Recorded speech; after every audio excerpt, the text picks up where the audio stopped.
अस्सलाम वालेकुम। कैसे हैं आप सब? उम्मीद है कि आप सब खैरियत से होंगे। अल्हम्दुलिल्लाह हम सब भी ठीक हैं।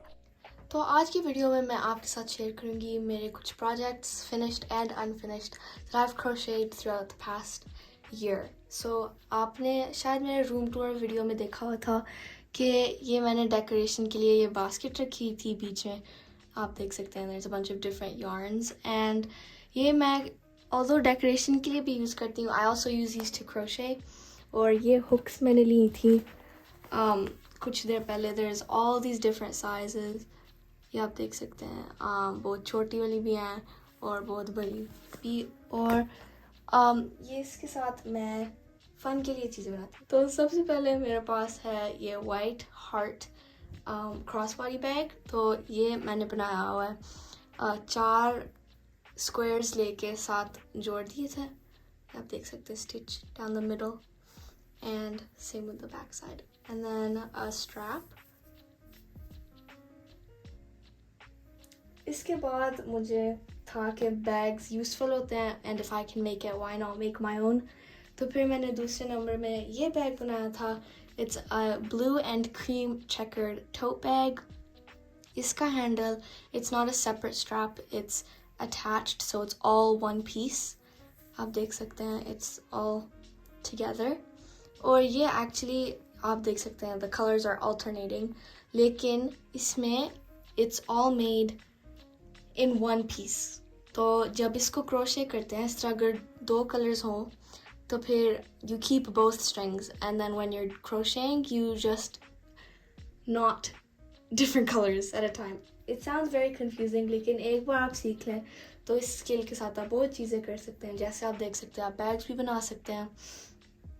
Most recently मैंने ये पर्पल बैग बनाया है। It's a little bit of a magenta color. It's a small bag, also a crossbody, but there's so many different styles you can make. इसका लेकर आप देख लें, it's a V shape and इसका भी strap मैंने separately attach किया हुआ है। आप देख सकते हैं you can make it as long or as short as you'd like. और बैग्स में चीज़ें आ जाती हैं and there's no fear कि टूटेगा because crochet cannot break unless you cut it because it's just a bunch of knots. ये आप देख सकते हैं knots.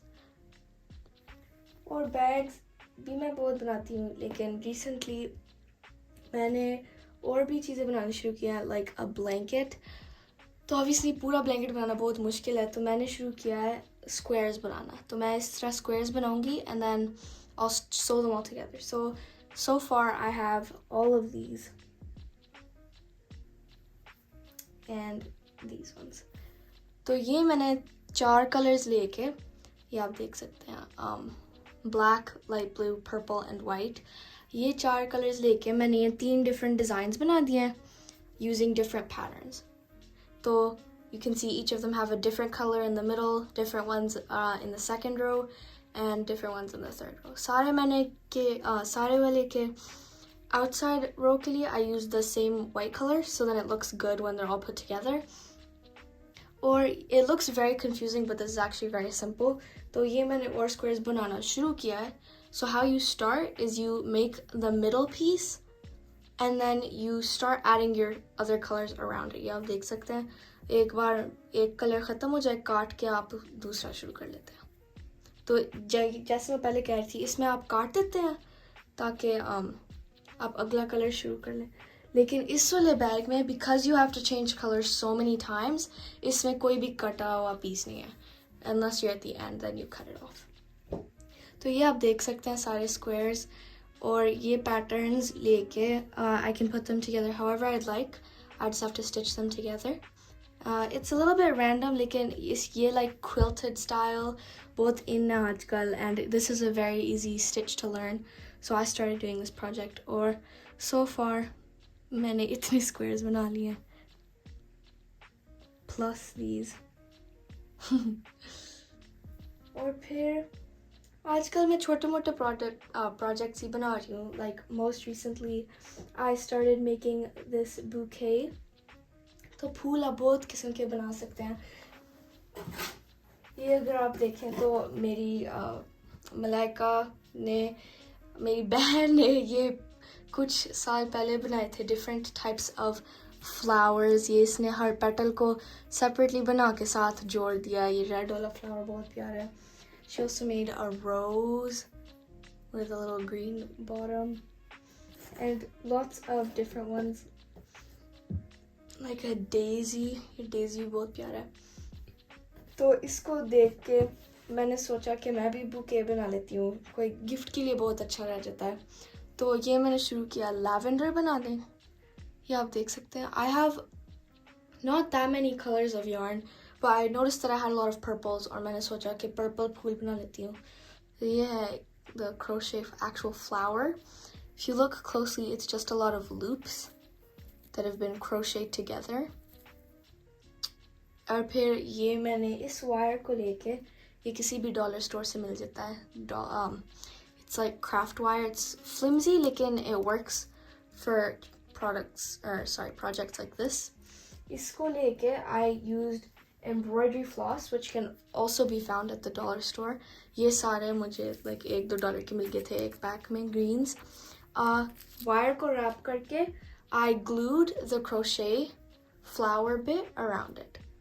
That sounds really confusing, लेकिन जब इस फूल को crochet करते हैं तो इस तरह spiral बन जाता है. ये आप देख सकते हैं. ये बस मैंने फूल बनाया, no wire attached, and it's just a long spiral of crochet.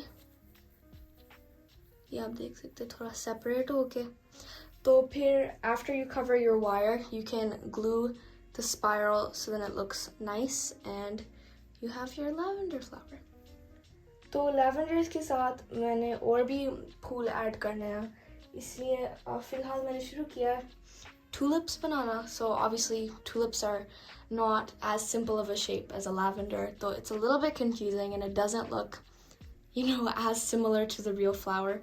But this is the tulip shape so far. It's just the main outline और फिर ऊपर से इसको इसमें stuffing डाल के मैंने अच्छे से stuff करके I'm going to sew it up. So once across and then once again like this, ताकि इसके 4 petals kind of बन जाए like that. And then it'll make a nice tulip flower. And the same way as the lavender, I'm going to take a wire wrapped in embroidery floss and attach it to the tulip. तो फिर इस तरह आप देख सकते हैं ये सारे फूल बहुत प्यारे लगते हैं, and especially since it's all crocheted, it looks very nice together. अगर आप closely देखें आप देख सकते हैं my previous stitch. This is for the blanket. आप देख सकते हैं कि जो ऊन है बहुत large. It looks very enlarged, and this one looks so small, even though this and this is the same yarn. So why are they different? That's because it depends on the size of your hook. तो ये इसलिए आप कह रहे हैं कि इसको क्यों इतने hooks चाहिए, इसलिए क्योंकि the size of your hook determines the size of your project. तो ये अगर आप सबसे छोटा वाला यूज करें, ये आप देख सकते हैं like इतना बारीक, ये ज़्यादा thin धागे के साथ भी यूज हो सकता है. You see how it fits the hook better. और छोटे projects बनाने के लिए. और फिर अगर आपने थोड़ा मोटा बनाना हो, a little bit thicker, like for example this blanket square, then you can use a thicker hook such as this one. ये आप देख सकते हैं इसका जो hook part है, it's a lot bigger, so when you make the crochet knots basically it's much bigger.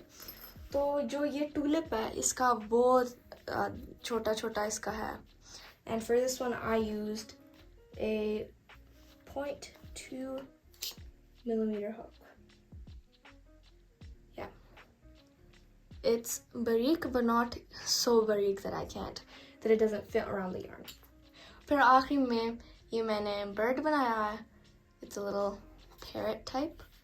ये आप देख सकते हैं. First I made the head, then I started making the body, and then I attached these wings on separately. और फिर जो इसका beak है, it's just some yarn that I sewed on with a darning needle. तो darning needle जो होती है, it's basically a big needle.